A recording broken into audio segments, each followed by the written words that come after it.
అంటే తెలంగాణ అంటే నగలు ఉండొద్దు, కిరీటాలు ఉండొద్దు, ఇదేం? తెలంగాణ అంటే తెలంగాణ సంస్కృతి సాంప్రదాయాలు ఉట్టుపడేలా ఉండాలే కానీ విగ్రహాలు కిరీటాలు పెట్టి కాదు. తెలంగాణ ఆడబిడ్డ ఏ విధంగా ఉంటది అదే విధంగా విగ్రహాన్ని ప్రతిష్ఠించడం ఈ రోజు 9వ తారీఖు కూడా ఓపెనింగ్ చేస్తా ఉన్నారు. ఉన్న అమ్మ విగ్రహం దేవత లాగుంది కదా, ఇంకా ఎందుకు? అంటే చేతిలో బతుకమ్మని తీసేస్తావా, చేతిలో కంకిని తీసేస్తావా? అంటే ఏం తీసేద్దాం అనుకుంటున్నావు? రూపమే మార్చేసి మీ తల్లి విగ్రహాన్ని పెడదాం అనుకుంటున్నావా, లేకపోతే కాంగ్రెస్ తల్లి విగ్రహాన్ని పెడదాం అనుకుంటున్నావా? రాహుల్ గాంధీ తండ్రి విగ్రహాన్ని పెట్టినావు.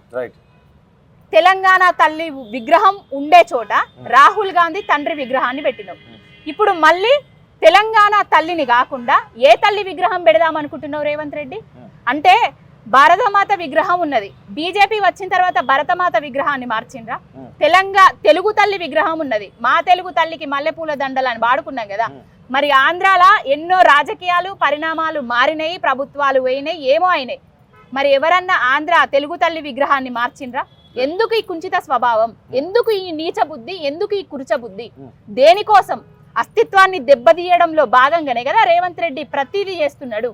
లోగోలు మారుస్తాం, రూపురేఖలు మారుస్తాం, కేసీఆర్లు ఆనవాళ్ళు లేకుండా చెరిపేస్తాం. కేసీఆర్ గారి ఆనవాళ్ళు చెరపడం నీ తరం అవుతుందా? నువ్వు కేసీఆర్ గారు తెచ్చిన తెలంగాణలోనే నువ్వు సీటెక్కి కూర్చున్నావు కదా సీఎంగా.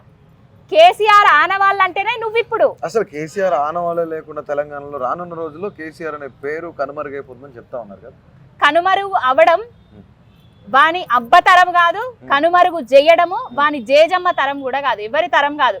తెలంగాణ ఉన్నన్నాళ్ళు కేసీఆర్ గారైనే ఎమోషన్ ఉంటది, ఆయన పేరుంటది.